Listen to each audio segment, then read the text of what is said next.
The way people generate leads is about to change forever because we're entering a brand new era, but most people still have no idea how to prepare. And this shift can either leave you wasting the next 6 months trying to catch up, or it can be your unfair advantage. Now, I know this because I'm experiencing it as we speak. You see, after sending over 1.8 million cold emails in the past 6 months, I'm seeing a massive change that most people haven't even noticed yet. But this shift makes it easier than ever to generate leads. And in this video, I'm going to show you exactly how you can take advantage of it. But first, what even is this big shift? Well, just so you can see the whole picture, let me take you back a little bit just so you can see how we got here in the first place. A few years ago, back in 2020, cold email used to be simple. You could send 1,000 cold emails and generate a ton of meetings with anywhere from like a 10 to 15% reply rate. And you could pretty much do this for any business or any offer. But then mass market automation tools ended up flooding the scene. Literally everybody started sending cold emails and inboxes got more saturated than ever. What we were once seeing as 10 to 15% reply rates plummeted down to like 3 to 5% reply rates. And people realistically started to use volume as a way to make up for the lack of reply rates that they once saw. Now, naturally, as cold email started to get abused, Google and Microsoft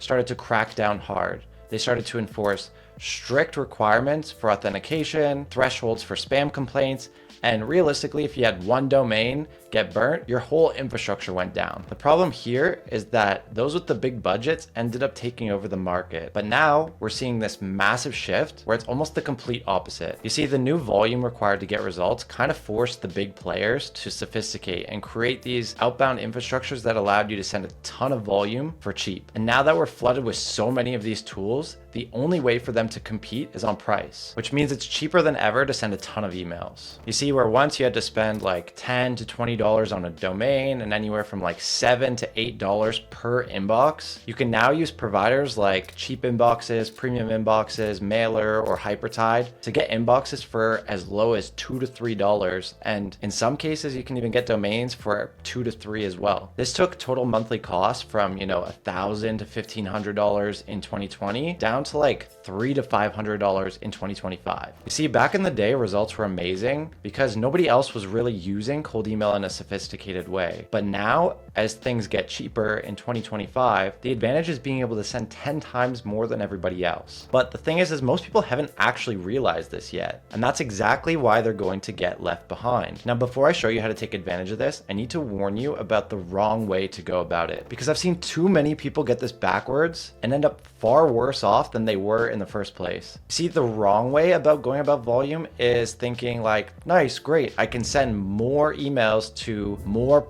irrelevant prospects within the same company. But adding more job titles to similar companies just kills your reply rates. Like if you're sending emails to those that really don't care about what it is that you're offering, they're just going to mark you as spam and you're just going to end up in the spam folder. Now, the right way of doing this is leveraging those cost savings to expand into new markets. So instead of sending 20,000 emails to more prospects in the same industry, you can send 5,000 emails to 4 different industries. Therefore, you're able to find and test new markets where the same offer is relevant without burning out your current prospects. Now I'm going to show you exactly how we're taking advantage of this trend in 2025, because anyone can send more emails, but not everybody can do it in a way that prevents you from landing in the spam folder or completely ruining your results. And the first step of doing this the right way is finding adjacent markets. What I mean by adjacent markets is any market where you can take your existing offer and reposition it just slightly to a new market with similar problem. This allows you to expand your total addressable market without having to come up with a whole new backend system. Or alternatively, which I'll explain in a sec,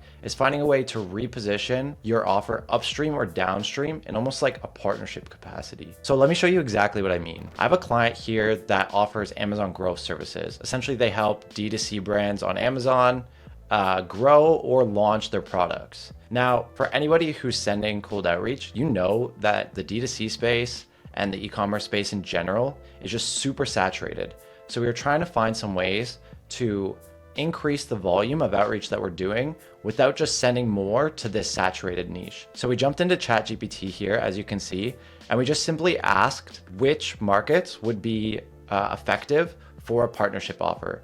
We started by reaching out to logistics and 3PL companies as well as manufacturing companies, but we wanted more ideas where this same thought process would apply. So as you can see here, it suggested a few things. We could partner with e-com focused accounting firms or CFO firms, targeting Shopify app developers, reaching out to e-com focused law firms or IP attorneys, partnering with influencer agencies or UGC platforms, targeting PE firms or going after VC portfolios, pitching to e-com coaches, masterminds, course creators, or bundling with package/design/branding agencies. And with this, you can see how we've already found 8 different market segments that we can go after, which don't require us to change anything on the back end fulfillment. Now, if you want to generate leads without having to map out adjacent markets or create these robust email sending systems, you can book a call via the first link below. We've recently helped clients like Network One in the finance industry book 20 calls in the first 30 days, and we'll see if we can do the same for you. So if that's something you're interested in, you can book a call below. Now, once you find these new markets, you can't just copy and paste the same emails that you're using right now, because even though the people that you're messaging will get you to the same end result, the things they'll be interested in will be completely different. And this is where most people mess up. They end up finding the right markets, but they end up using the wrong messaging. So here's what to do instead. I would take the initial message that you have. So in this case, we were reaching out with an Amazon growth offer. And you can take a look at what our copy looks like in this situation. Basically asking whether or not the D2C brand has launched their top product on Amazon yet, and then suggesting you might have an interesting proposition.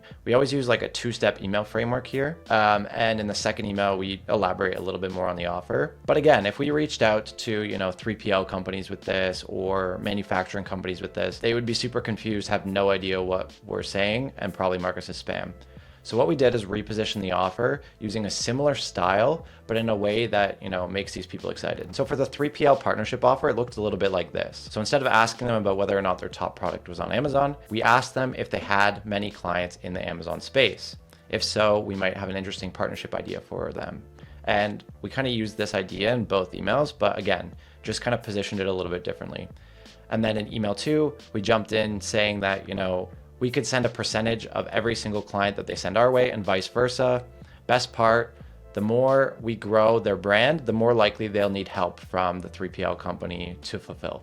So again, just adding the benefit and focusing a lot on what would come from the partnership and elaborating more on that. We always use this curiosity-based approach in our first email and then elaborate and really get to the sweetener on the second email. Now you know how to find new markets and position your emails the right way, but you still need to know how to send more emails. And while most people still think they need these expensive, complex setups, you can reach all of these new markets for a couple $100 a month. So what I'd do here first is determine how many different industries that you're going to be reaching out to. Once you've figured that out, I would almost look at each one individually. So create a batch of emails for each industry and almost segment these the same way an outbound agency would segment clients. In our case, we were reaching out to around 6 different industries. So as you can see here, we sent just under 57,000 emails in the last 30 days. That's roughly 10,000 emails per industry. So what you'd want to do here is set up the outbound infrastructure to accommodate that. And you're also going to want to obviously maintain key metrics like 2% reply rates,